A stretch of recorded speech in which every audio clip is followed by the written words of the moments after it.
بسم اللہ الرحمن الرحیم بسم اللہ والحمد للہ والصلاة والسلام علی رسول اللہ وعلی آلہ وصحبہ اجمعین۔ حضرت شیخ مولانا جلال الدین رومی رحمۃ اللہ علیہ ارشاد فرماتے ہیں، بشنوید اے دوستائی داستان، بشنوید اے دوستائی داستان، خود حقیقت نقد حال ماست آ۔ اے دوستو، اس قصے کو سنو، یہ قصہ خود ہمارے موجودہ حال کی حقیقت ہے۔ گزشتہ درس میں یہ مضمون بیان ہوا تھا کہ اپنے دل کے آئینے کو زنگ سے صاف کرنے کی ضرورت ہے۔ جب اس کے اوپر سے زنگ صاف ہوگا تو پھر اس کے بعد اللہ تبارک و تعالی کا نور اس میں منعکس ہوگا۔ آگے حضرت مولانا رومی رحمۃ اللہ علیہ ایک واقعہ بیان فرما رہے ہیں جو گزشتہ امتوں میں سے کسی امت کا واقعہ ہے، اور اس واقعے کو بیان کرنا بطور مثال کے ہے، اور یہ مثال اس چیز کی دے رہے ہیں کہ قلب سے زنگ دور کرنے کا طریقہ کیا ہے۔ قلب سے زنگ کو دور کرنے کا طریقہ ایک مثال سے بیان فرما رہے ہیں، اور مثال میں یہ پورا واقعہ ذکر فرما رہے ہیں جو تفصیلی واقعہ ہے، اور اس واقعے کے بیان کرنے کے دوران حضرت مولانا رومی رحمۃ اللہ علیہ مختلف موقعوں پر مختلف مضامین بھی بیان کریں گے۔ بعض اوقات کسی مناسبت سے کوئی اہم بات یاد آ جاتی ہے واقعے کے بیان کے دوران، تو وہ بات اسی جگہ پر بیان کرنی مناسب ہوتی ہے۔ اسی لیے کئی جگہ پر ایک بات سے دوسری بات کی طرف، دوسری بات سے تیسری بات کی طرف حضرت کا ذہن منتقل ہوتا رہتا ہے، اور یہ اللہ تبارک و تعالیٰ کی طرف سے الہام کیے ہوئے مضامین ہیں۔ تو جو ان کے دل میں الہام ہوتا ہے وہ بیان فرماتے ہیں، اور اسی لیے اس میں مختلف قسم کے عمدہ، مفید اور اہم مضامین آ جائیں گے۔ پورے واقعے کا خلاصہ پہلے سن لیں، پھر اس کے بعد یہ سمجھ لیں کہ یہ واقعہ اس بات کی مثال کیسے بنتا ہے کہ دل سے زنگ کو دور کرنے کا طریقہ کیا ہے۔ واقعہ یہ ہے کہ خلاصہ اس کا بیان کیا جا رہا ہے۔ خلاصہ اس کا یہ ہے کہ ایک بادشاہ ایک دفعہ کسی کنیز کے اوپر، کسی لونڈی کے اوپر جو اس زمانے میں ہوتی تھی، عاشق ہو گیا، اور اس نے بہت پیسے دے کر اس لونڈی کو خرید لیا۔ لیکن جب اس نے اس کو خرید لیا تو وہ لونڈی بیمار پڑ گئی۔ اب بادشاہ بہت زیادہ پریشان ہوا، کیونکہ وہ تو اس کے اوپر عاشق ہو گیا تھا، لیکن وہ بیمار ہو گئی۔ تو اب اس نے بہت سارے طبیبوں کو جمع کیا جو شاہی طبیب تھے، لیکن کسی طبیب نے اس کا علاج نہیں کیا، اور وہ لونڈی صحت یاب نہیں ہوئی، اس کی بیماری بڑھتی گئی۔ طبیب علاج سے عاجز آ گئے۔ پھر بادشاہ کے اوپر غم طاری ہوا، اور وہ اللہ کے آگے رویا، گڑ گڑایا، کیونکہ یہ نیک بادشاہ بھی تھا اور دنیا کی بھی اس کو بہت بڑی سلطنت ملی ہوئی تھی۔ تو جب اللہ کے آگے رویا، گڑ گڑایا، بہت زیادہ عاجزی اور زاری کی، تو اللہ کی رحمت جوش میں آئی، اور خواب میں اسے ایک بزرگ نے آ کر کہا کہ کل صبح ایک آدمی تمہارے پاس آئے گا، وہ ہم اسے بھیجیں گے، وہ ہماری طرف سے آئے گا، تو وہ اس باندی کا، اس لونڈی کا علاج کر دے گا۔ تو بادشاہ کی پھر آنکھ کھل گئی، اور پھر ایک طبیب اللہ تعالیٰ نے بھیجا دن میں اس کے پاس۔ پھر اس طبیب نے اس لونڈی کا علاج کیا، اور علاج اس طرح کیا کہ اس نے پہلے تو اس بادشاہ کو اپنے اعتماد میں لیا، اور وہ طبیب خود بھی کوئی اللہ کا نیک بندہ تھا، کوئی اونچے اولیاء میں سے تھا۔ بادشاہ کو کہا کہ پہلے تو اس کو تنہائی میں مجھ سے گفتگو کرنے دو، تاکہ میں معلوم کروں کہ اصل بیماری کی وجہ کیا ہے۔ تو گفتگو کے دوران پتہ چلا کہ وہ کنیز کسی اور کے اوپر عاشق تھی۔ بادشاہ کنیز کے اوپر عاشق تھا، اور کنیز کسی اور پر عاشق تھی، اور وہ کسی اور ملک میں رہتا تھا، ملک سمرقند میں، اور کوئی سنار تھا وہ جس پر عاشق تھی۔ تو اس طبیب کے مشورے سے بادشاہ قدم قدم پر عمل کرتا رہا، اور اس طبیب نے کسی طریقے سے اس سنار کو بادشاہ کے پاس بلوایا۔ پھر اس سنار کی اس باندی سے شادی کروا دی۔ شادی 6 مہینے تک رہی، اور اس شادی کے بعد اس باندی کا مرض دور ہو گیا، اور وہ صحت یاب ہو گئی، کیونکہ جو اصل وجہ تھی وہ اس کا اپنے محبوب سے دور ہونا تھا، وہ دور ہو گئی، تو باندی صحت یاب ہو گئی۔ پھر ان طبیب نے اللہ کے حکم سے، کوئی غیبی حکم ان کو ملا تھا کہ جس کی وجہ سے اس سنار کو انہوں نے کوئی ایسی دوا دی کہ جس سے وہ انتہائی بیمار پڑ گیا، اور سارا حسن اس کا ختم ہو گیا، اور پھر رفتہ رفتہ وہ ہلاک ہو گیا، ختم ہو گیا، انتقال ہو گیا اس کا۔ تو باندی کا سارا عشق ختم ہو گیا۔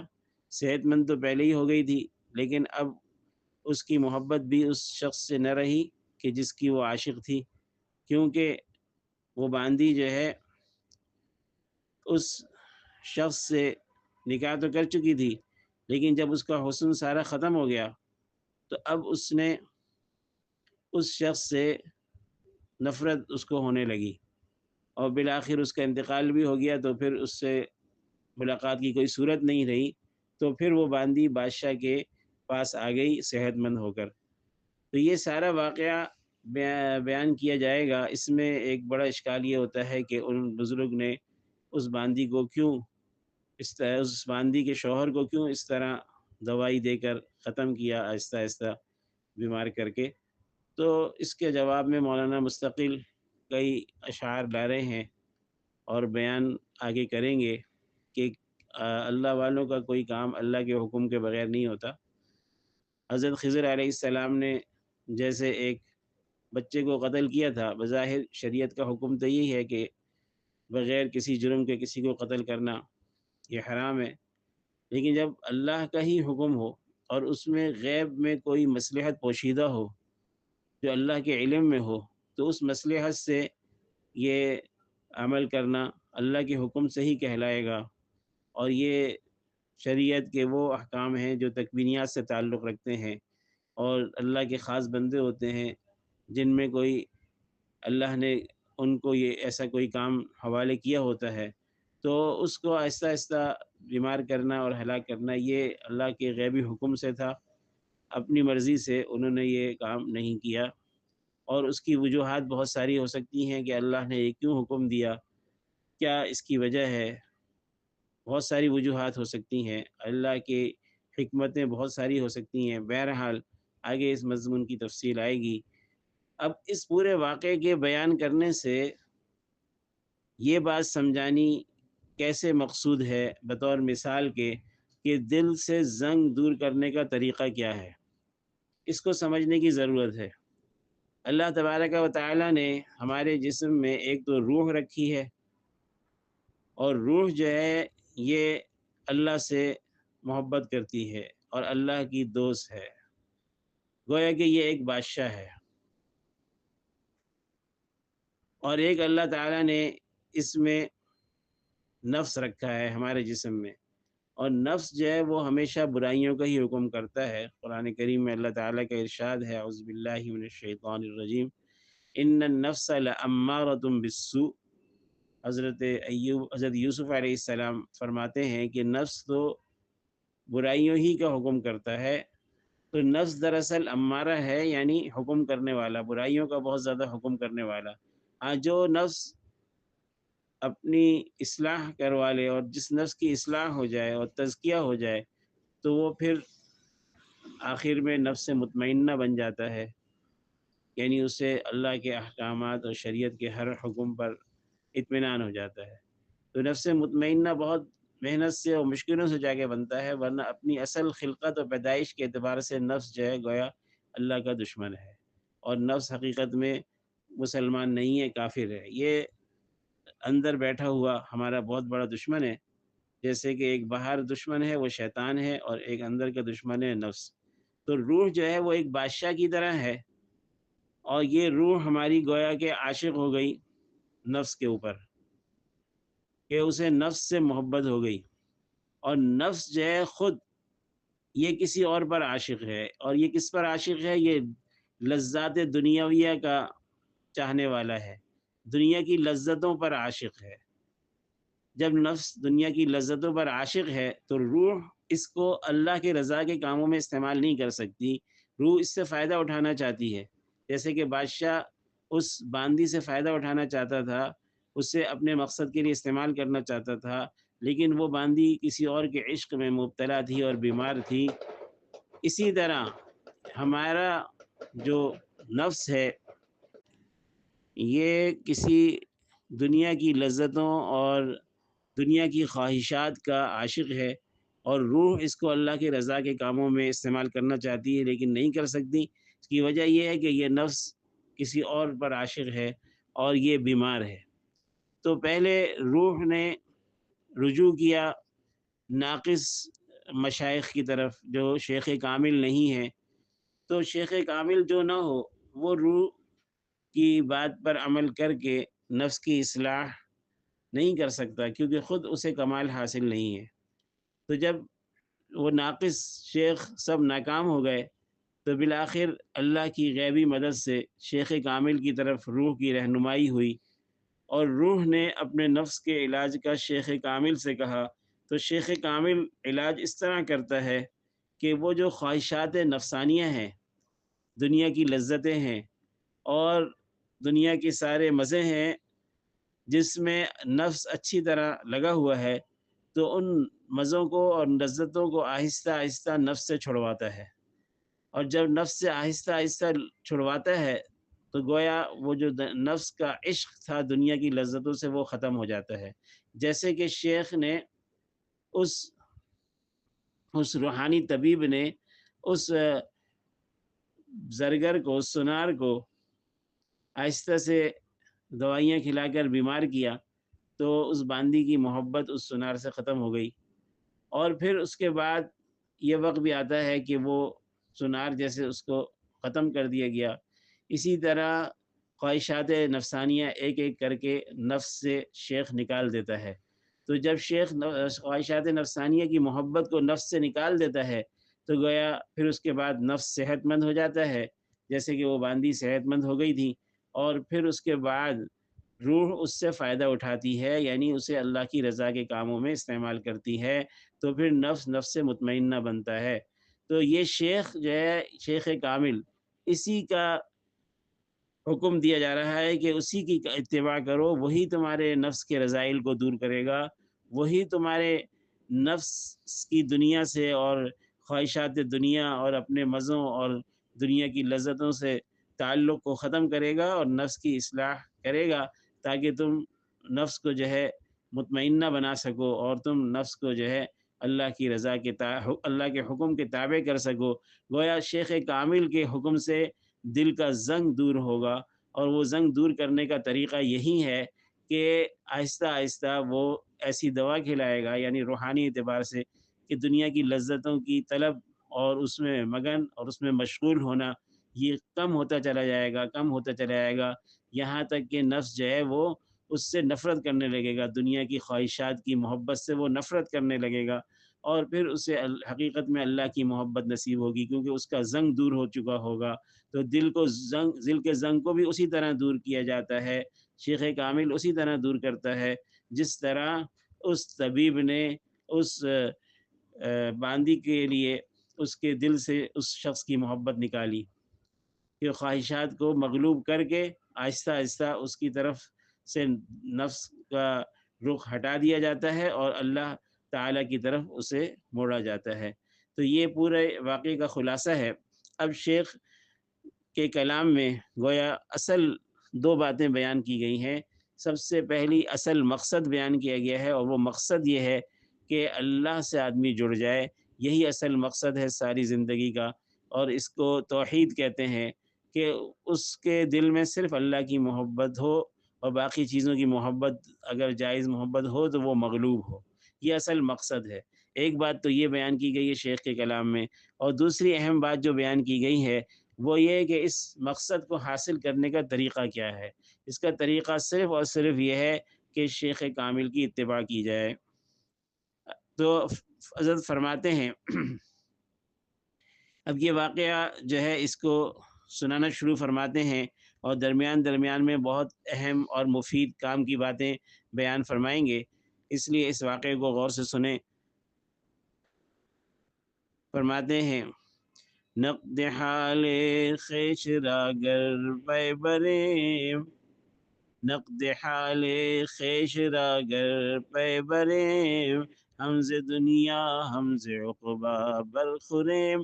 اگر ہم اپنی موجودہ حالت کا سراغ لگائیں تو ہم دنیا سے بھی فائدہ اٹھائیں اور عقبہ سے بھی پھل کھائیں، یعنی دنیا کے بھی ہم مزے کریں اور آخرت کے بھی۔ جبکہ ہم اپنی موجودہ حالت کا سراغ لگائیں، یعنی اپنی موجودہ حالت میں غور و فکر کریں۔ سراغ لگانے کا مطلب یہ ہے کہ اپنی حالت میں غور و فکر کریں کہ ہماری اصل حالت کیا ہے۔ ہماری اصل حالت یہ ہے کہ ہمارا نفس خواہشات دنیا میں خوب اچھی طرح لگا ہوا ہے، اور اس کے دل میں صرف دنیا کی لذتوں اور خواہشات کی محبت ہے۔ تو اس کو ہمیں کس طرح اس کے زنگ کو صاف کرنا ہے، شیخ کامل سے رجوع کرنا ہے، اور پھر اللہ تعالیٰ سے تعلق اس طرح قائم ہوگا، شیخ کامل ہمارے زنگ کو دور کرے گا۔ این حقیقت را شنو از گوش دل، این حقیقت را شنو از گوش دل، تا برو آئی بکلی ذاب و گل۔ اس حقیقت کو دل کے کان سے سن، تاکہ تو پانی اور مٹی سے بالکل نکل آئے۔ انسان کا جو جسم ہے وہ پانی اور مٹی ہی سے بنا ہے، کیونکہ منی کے قطرے میں پانی بھی ہوتا ہے اور مٹی سے کھائی ہوئی غذاؤں کے اثرات ہوتے ہیں۔ تو گویا انسان بنا ہے پانی اور مٹی سے۔ تو یہ جسم پورا جب پانی اور مٹی سے بنا ہے، اس کے اندر جب روح داخل ہوتی ہے تو روح بھی اس کے اثرات لے لیتی ہے پانی اور مٹی کے۔ تو یہاں فرما رہے ہیں تاکہ تو پانی اور مٹی سے بالکل نکل آئے، یعنی جسم کے جو ظلماتی اور اندھیری والے اثرات ہیں وہ تجھ سے دور ہو جائے، اور تیری روح پاک اور صاف اور چمکدار ہو جائے۔ اس لیے اس حقیقت کو غور سے سنو، دل کے کانوں سے سنو۔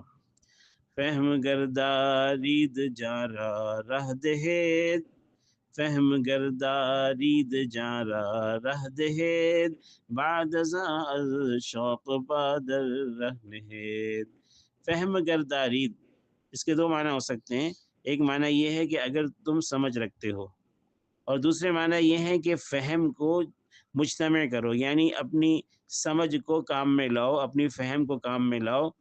جان راہ دہید، جان کو راستہ دو، یعنی جان سے مراد یہاں دل ہے، یعنی دل کو متوجہ کرو۔ ایک تو فہم کو مجتمع کرو اور دوسرا دل کو متوجہ کرو۔ بعد ازاں از شوق پا در رہ نہید، اس کے بعد شوق سے راستے پر چلو، یعنی اللہ کی محبت اور اللہ کے عشق کا جو راستہ ہے اس پر چلنے کے لیے پہلے تم اپنی فہم کو مجتمع کرو، اپنی سمجھ کو کام میں لاؤ، اور پھر اس کے بعد دل کو راستہ دو، یعنی دل کو متوجہ کرو اس بات کی طرف کہ دل تمہارا اس پر مائل ہو جائے کہ اللہ کی محبت دل میں پیدا ہو۔ پھر اس کے بعد شوق سے راستے پر چلو، یعنی اللہ کے عشق و محبت کے راستے پر چلو۔ بود شاہ در زمانے پیش ازیں، بود شاہ در زمانے پیش ازیں، ملک دنیا بودشو ہم ملک دیں۔ اب سے پہلے زمانے میں ایک بادشاہ تھا جس کی حکومت ملک دنیا پر بھی تھی اور ملک دین پر بھی تھی۔ یعنی پہلے زمانے سے مراد یہ ہے کہ ہمارے پیغمبر حضرت محمد مصطفیٰ صلی اللہ علیہ وسلم کے زمانے سے پہلے کا زمانہ۔ اور وہ بادشاہ جو تھا وہ ایسا بادشاہ تھا کہ ملک دنیا بھی اس کو حاصل تھی، یعنی دنیا کی حکومت اور سلطنت، اور ملک دین بھی اسے حاصل تھا، یعنی دیندار بھی تھا۔ اتفاقاً شاہ روزے شد سوار، اتفاقاً شاہ روزے شد سوار، باخواس خیش از بحر شکار۔ اتفاقاً ایک دن بادشاہ سوار ہوا اپنے خواص کے ساتھ شکار کے لیے، اپنے خواص اور ساتھیوں کے ساتھ، خاص لوگوں کے ساتھ بادشاہ ایک دن شکار کے لیے نکلا۔ بحر صید می شدو بر کوہ دشت، بحر صید می شدو بر کوہ دشت، ناگہاں در دام عشق و صید گشت۔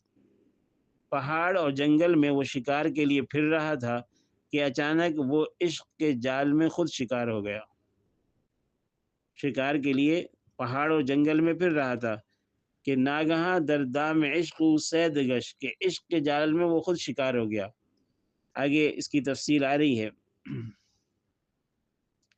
یک کنیزک دید او بر شاہ راہ، یک کنیزک دید او بر شاہ راہ، شد غلام آ کنیزک جان شاہ۔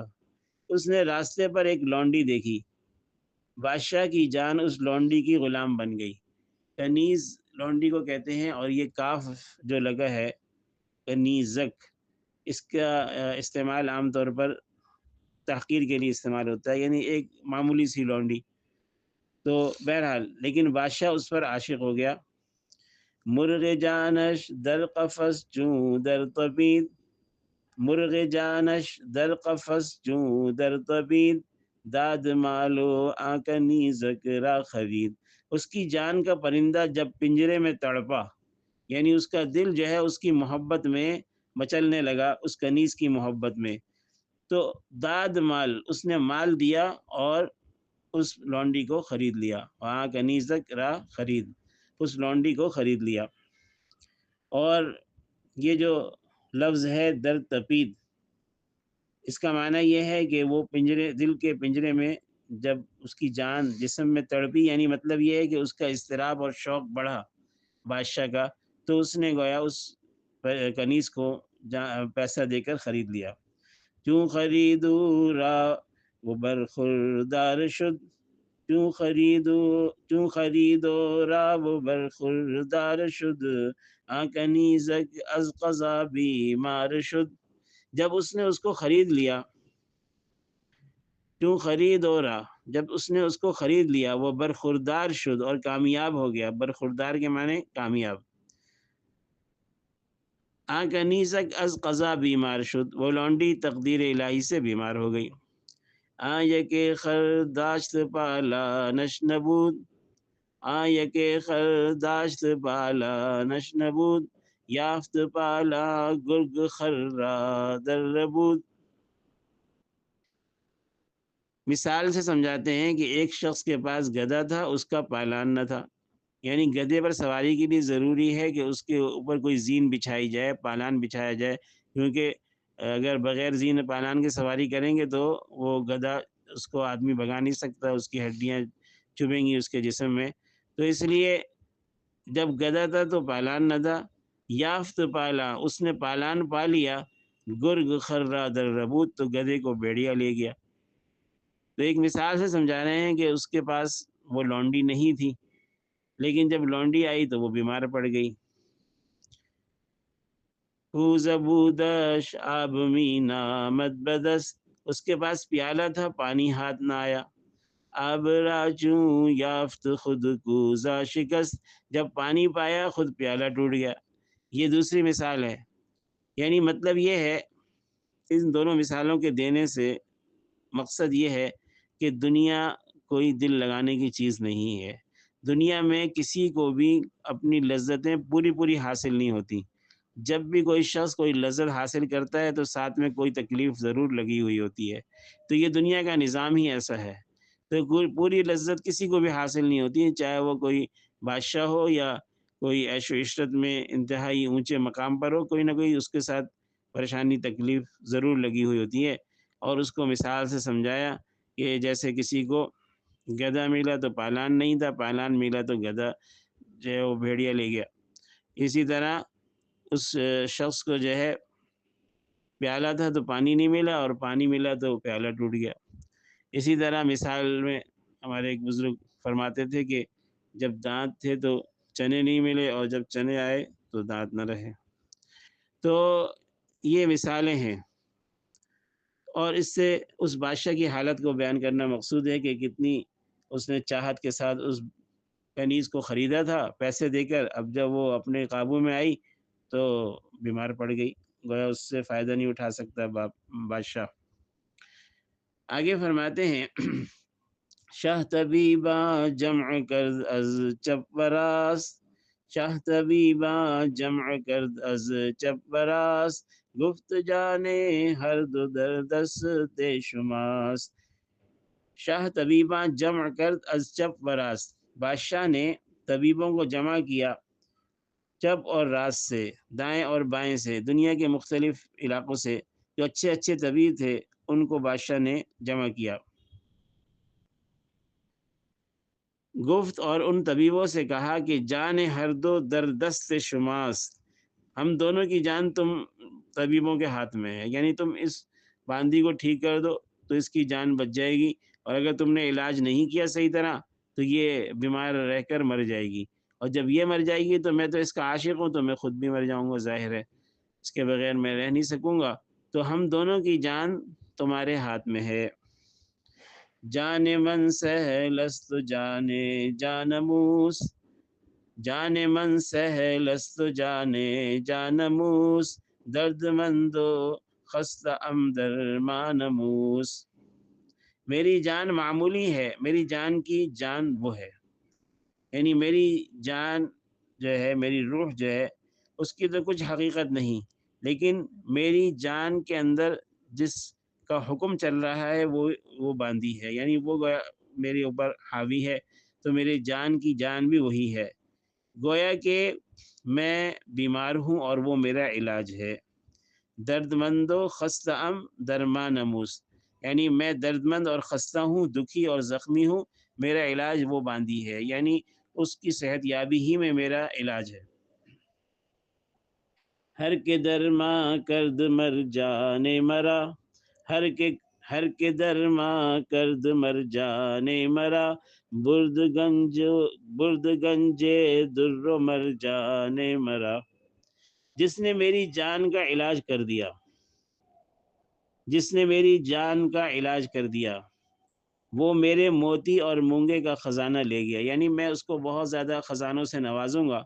اس شعر کے اندر 2 دفعہ مرجان کا لفظ آیا ہے، ایک دفعہ مر جو ہے یہ فارسی کا ایک لفظ ہے جو کہ زائد بھی آتا ہے بعض اوقات، تو یہ زائد ہے یہاں پر، اور جان یہ الگ لفظ ہے، اور جان کے معنی روح، تو یا جس نے میری روح کا علاج کر دیا، مراد یہ ہے کہ میری روح کے بچنے کا جو سبب ہے وہ میری یہ معشوقہ ہے، کنیز ہے، جس نے اس کا علاج کر دیا۔ تو اگلے مصرے میں فرمایا برد گنج در و مرجانے مرا، تو وہ میرے موتیوں اور مونگوں کا خزانہ لے اڑا۔ مطلب یہ ہے کہ میں اس کو موتیوں اور مونگوں کا خزانہ عطا کروں گا۔ موتی بھی سمندر سے نکلتے ہیں، اور مونگا بھی ایک قسم کا قیمتی پتھر ہوتا ہے جو سمندر میں ہوتا ہے، مختلف شکلوں میں ہوتا ہے، حسین قسم کا پتھر ہوتا ہے، اس کو مونگا کہتے ہیں۔ تو دوسرے مصرے میں مرجان یہ مونگے کو کہتے ہیں، قرآن کریم میں بھی اس کا ذکر ہے۔ تو یہ جو ہے ایک خاص قسم کا قیمتی پتھر ہے جو خزانہ شمار ہوتا ہے، تو گویا میں اس کو خزانوں سے نواز دوں گا جو میری اس محبوبہ کا علاج کر دے گا۔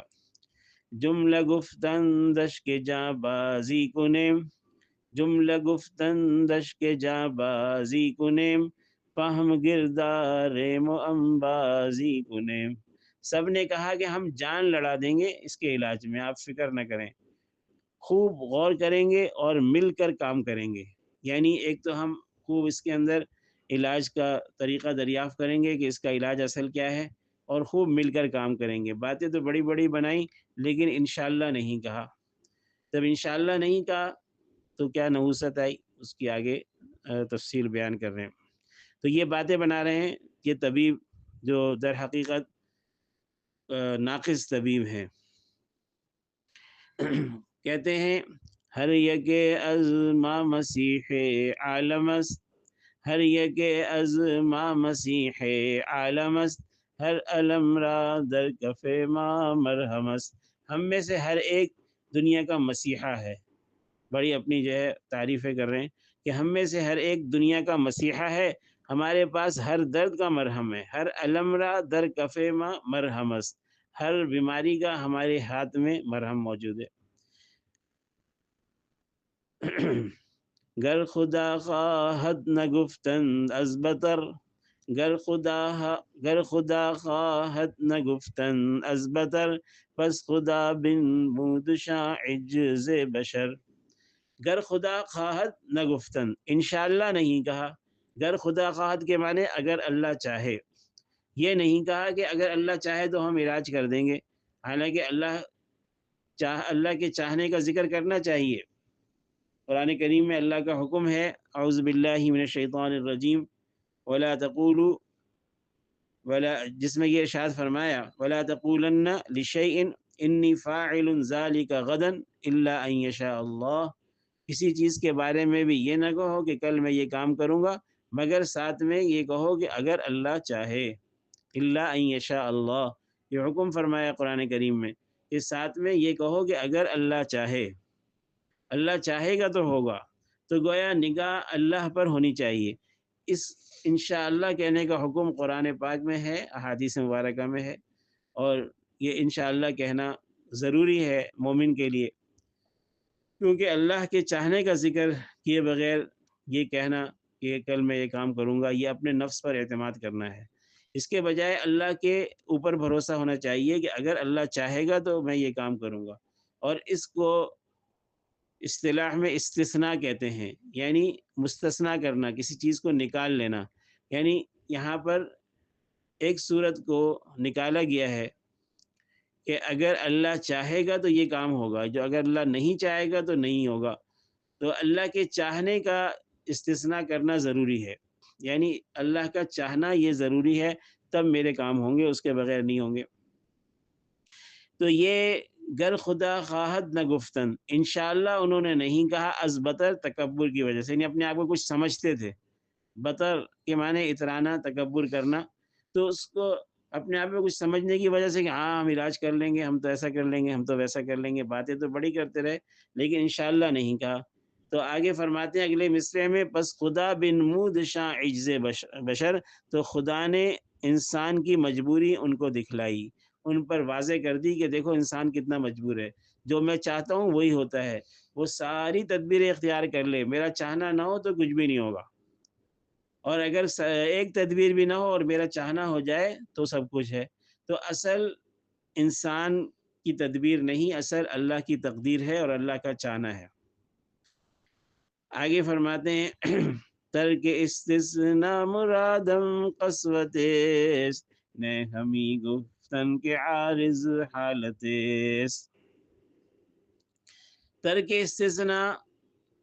استثناء کو چھوڑنا، یعنی انشاءاللہ نہ کہنا، مرادم قسوت است، اس سے میری مراد دل کی سختی ہے اور سیاہ دلی ہے۔